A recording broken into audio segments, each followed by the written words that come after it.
Good evening, everyone. Welcome back to the Celtic Way. I am your host, John McGinley, and joined by Ryan McGinley at Celtic Park. As you can see, we're here to discuss the Celtic team news and all the build up to tonight's home Europa League match against Braga.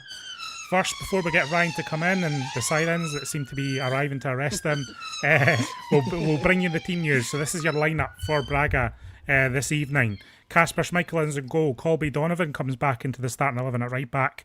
The rest of the defence is Cameron Carter-Vickers, Liam Scales. Kieran Tierney also returns at left back. Callum McGregor, Benjamin Nygren in midfield, alongside Paulo Bernardo, his first Celtic start since August, coming back into the lineup this evening. And then a familiar front three from the weekend match against Hibernian, and Daizen Maeda will be on the right, Sebastian Tenekte on the left, and Kelechi Iheanacho up front. Your substitutes this evening are Sinisalo, Austin Trusty back from a foot injury, Mickel-Ange Balak-Wisha's on the bench, Yang's on the bench, Luke McCowan, Johnny Kenny, Arne Engels, Marcello Sarace, Rio Otati's back after a hamstring complaint, Dane Murray's also on the bench, James Forrest and Anthony Ralston.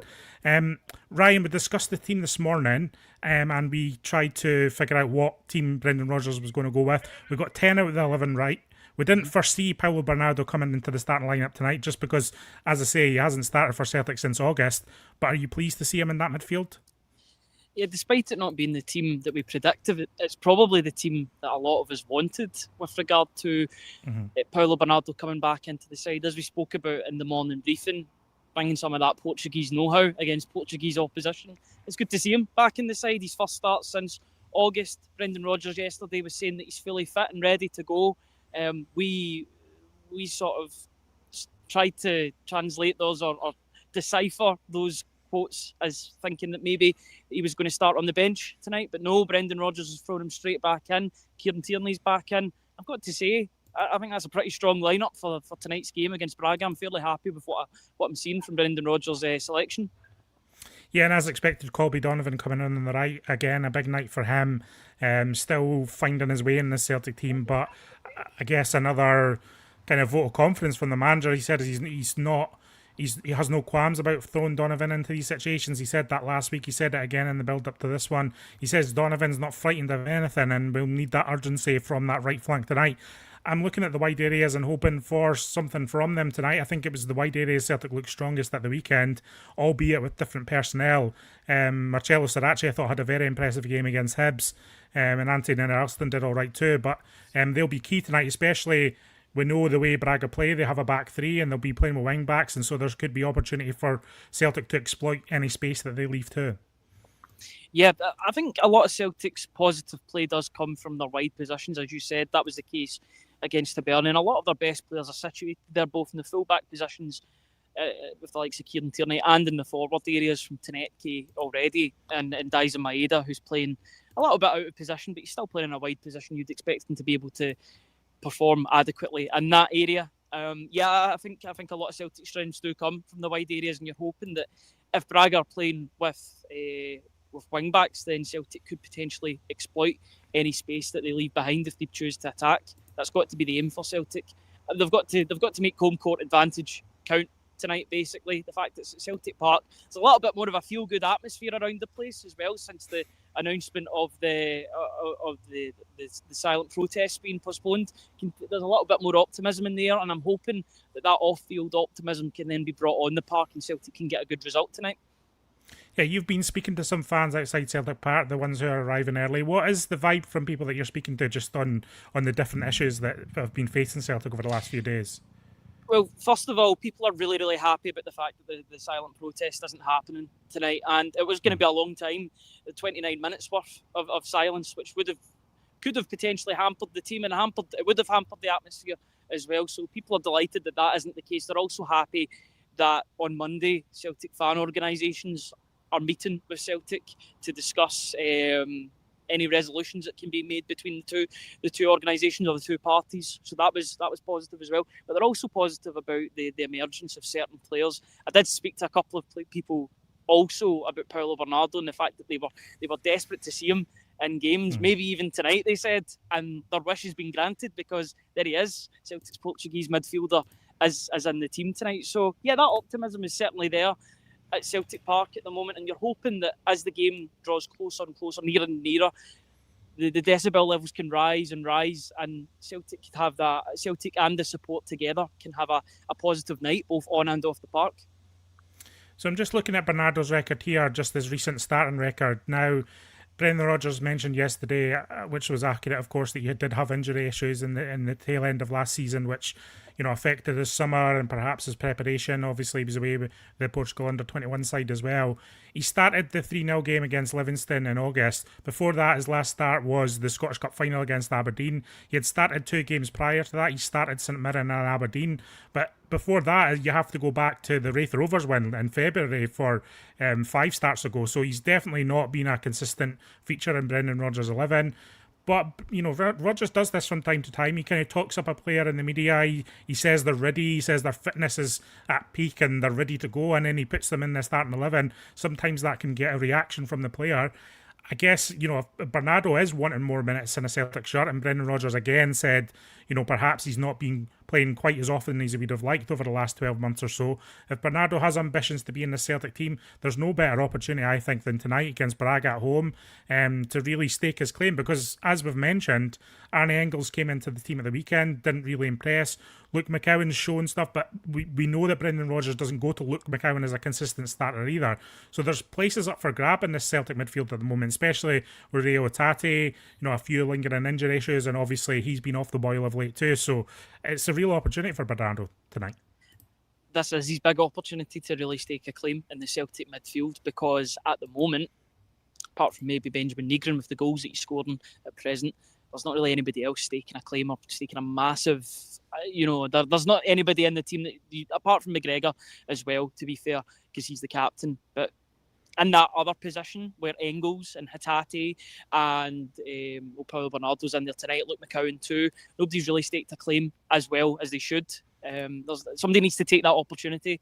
And for Bernardo's sake, I hope it is him tonight, because he has impressed in big games before. I remember he came on early against Atletico Madrid a couple of years ago, and he really impressed in the under a European spotlight. That was the Champions League. So I've got no doubt or no issues with him being in the starting lineup tonight. I know that he can put in a European performance. He's hard working. He's a goal threat. He's a good passer of the ball. He's a good presser of the ball as well when he's out of possession.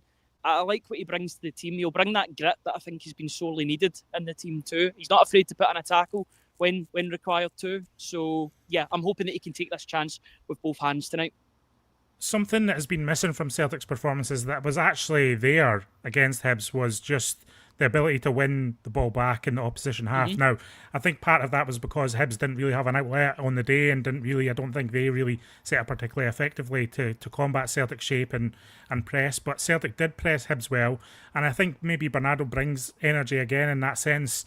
And I think Celtic will be looking to win the ball back in the Braga half tonight and try and catch them as they look to build out the back too. We've mentioned they can play quite direct if needed. They do put the balls out to the flanks to their wing backs, and they get early crosses into the box when needed. But if you've got Bernardo there bringing that kind of terrier energy maybe almost in the middle of the park, hopefully Cal McGregor can step forward a little bit as well and show a little bit of ambition there as well. Obviously we don't want the midfield to overcommit, but I think an aggressive midfield performance tonight would really be the ticket against this team. And then you've got Tenekte on the left. Now Tenekte, the first couple of matches everyone's raving about him.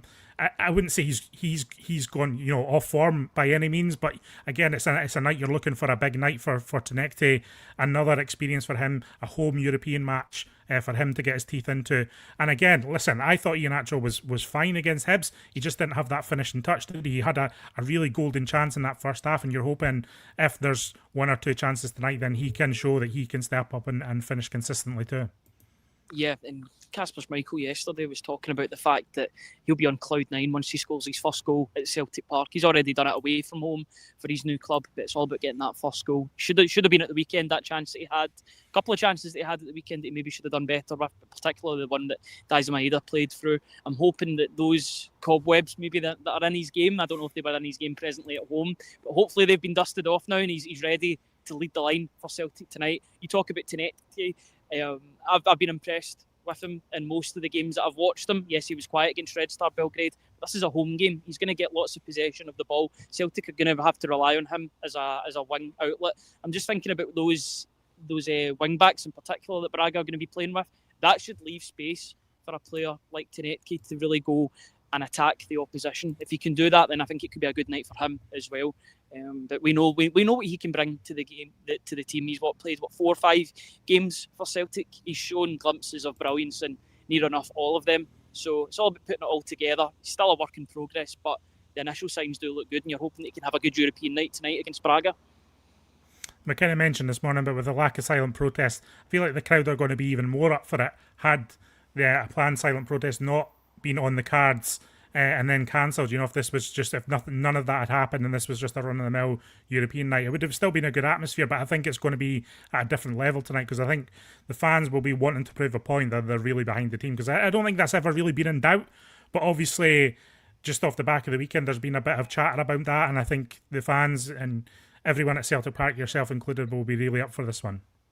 Yeah, and you've got to say where the noise is being made from both Ultras sections and the Green Brigade and the boys, they start the chants that go on, and from then on everybody else joins in with the chants in and around in the stadium, and they make that happen. So they're an important catalyst to bringing the atmosphere to Celtic, and with the fact that there's no silent protest tonight, you would expect the decibel levels to naturally rise. People will be involved, they'll want to get involved in all the singing before the game. You'd expect You'll Never Walk Alone to be pretty decent before the game as well. It's a European game after all. So I'm just hoping that because of that postponement of the silent protest, everybody's just up for it going to the game tonight and really willing Celtic forward to get their first 3 points of the European campaign. It's a big night for Celtic, and I hope that they can do that and really use it as a springboard into the rest of the European fixtures between now and January. Hazel Finn saying, thought Kasper Schmeichel's media interview yesterday was exceptional. He was very good in media yesterday, basically saying, listen, and this was while the protests were still planned to be ongoing, but it was essentially saying, look, we need the fans behind us, we need every little bit of advantage that you can take as a player. They're professionals, of course, they have to go about the game, they have to give inspiration, provide inspiration for the support to feed off of too. That is the player's role. Falconeff saying, I need Euro nights. Euro nights need the fans from before kickoff. I think that's true. I think it needs to there needs to be a build up. I don't think it's going to be a sellout tonight, Ryan, but I think we're talking a crowd in the region of mid 40,000s, which I guess we both think is fairly decent because it's an early kickoff. It's not the easiest time for a lot of people who have work commitments and all sorts of other commitments at this time on a Thursday usually. But I think the fans who are there, I think will hopefully ramp that up before kickoff, as you say.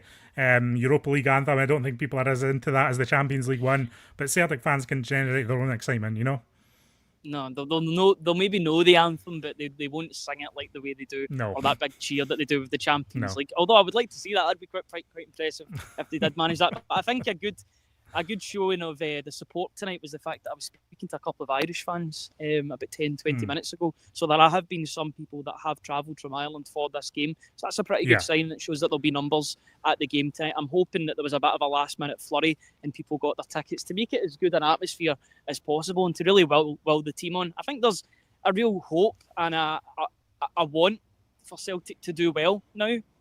There's always been that, but even more so with the fact that there has been that meeting agreed, the postponement of the protests, as we've spoke about. Now, all that matters is what happens on the pitch, and you're hoping that Celtic can bring that positive energy onto the pitch and put in a good performance against a decent Braga side. If they can do that, then I think they'll have a good night tonight. But they've just got to play well tonight and hope and last the 90 minutes. Both the starters and the subs have to make an impact tonight because it's a good side that they're playing against despite their league form. Yeah, my supporters bus used to arrive devastatingly early at Celtic Park, and it used to be, of course, all the Irish supporters clubs arriving early as well. I suppose if you're travelling over from Ireland, it shouldn't matter too much whether the kickoff's at the back of 5 or 8. It's an all-day affair anyway, such as their dedication to things. So I hope everyone, regardless of where they come from, regardless of where they're watching tonight, enjoys tonight's game. I think it's an exciting game, and we've spoken about this. Europa League's not where we want Celtic to be, but what is done, and I think there's still joy in this competition for Celtic to have. But it's really about building into the competition, making sure you get off a good start. You're not playing catch up on that top 24 place, and the home games are so important in that regard. I mean, we saw how important the home games were in the Champions League last year, Ryan. It's even more important this year in the Europa League. I think they're all pretty much winnable games, I would suggest. Danny Boy saying if Paulo really wants to hold down the place, he's got to play like he deserves it, regardless of minutes on the park. I agree with that. What are your predictions tonight, Ryan? 420 somewhere, going 3-0. I saw another 2-0. Paradise Huddle saying 2-0. What's your feelings on this evening, Ryan? I'm thinking it's going to be probably a little bit tighter than we might expect, just from both teams, but I could see a Celtic 1-0 tonight or a 2-1 or something of that ilk. I'm going for a 1-goal margin Celtic victory for me. Yeah, I'm going for exactly the same. My predictions on Saturday against Hibs were shot down due to what I watched on the pitch, so I'm going to be a little bit conservative with a small C and just say a single goal victory for Celtic. Whether that's 1-0 or 2-1, I'll probably go for the latter, go for 2-1 Celtic. I think Celtic will win the game. I just want to see a good performance tonight as well as a result. If we can get both of them, I'm not asking for too much, just want a good performance and a victory for Celtic to really spearhead their European campaign. That's what I want to see. Dennis Jameson saying 3-1 for him. Mark McQueen saying 3-2. That would be a cracking game. That would be a bit of a roller coaster, I would expect, if it turns out like that. I think there's a chance of that. I think both teams have goals in them. Hazel Finn going for 3-0. Hazel Finn regularly goes for the 3-0. She's often very optimistic, so we appreciate She's that. She's got that copy and paste on a keyboard. Yeah. McLaughlin P saying 4-0. That's even more optimistic. So here we go, everyone. Tonight's the night that the Europa League kicks off at Celtic Park. I think a good result in Belgrade last week, all things considered. A point away from home in Europe's never to be sniffed at, but Celtic can really, add a bit of oomph to the European campaign this year. It's badly needed, I think, just with the results against Kairat, not getting a victory last time. I think tonight really calls for a victory. Otherwise, people are going to be feeling less and less good about the forthcoming European campaign. But hopefully they get it, Ryan, and I hope you enjoy your evening. I know you're on with Tony after the game. I won't be around. I'm on website duty tonight, folks, so I'll be having all my thoughts across the website this evening. Tony will be on the channel with Ryan to discuss everything that happens, win, lose or draw. And yeah, you looking forward to it, Ryan? Any last thoughts before we head off? No, just looking forward to the game. Despite it being the Europa League, it's still a European night or evening. It'll turn into night, but it's evening for now, and it will be evening when kick-off comes around. But it's still a game in Europe at the end of the day, and I want Celtic to win and do as well as they can in Europe and use it for both their European campaign and hopefully to just launch their domestic campaign as well. Because if they can do well in this competition, then you would hope that the results in the league would then improve as a result.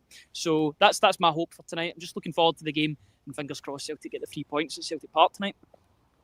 Great stuff, Ryan. Thanks very much. Enjoy the game. Enjoy everyone in the live chat. Enjoy below if you're watching this a little bit later on. As I say, we'll be back after the full-time whistle for all the reactions. So join us again next time on The Celtic Way. Goodbye.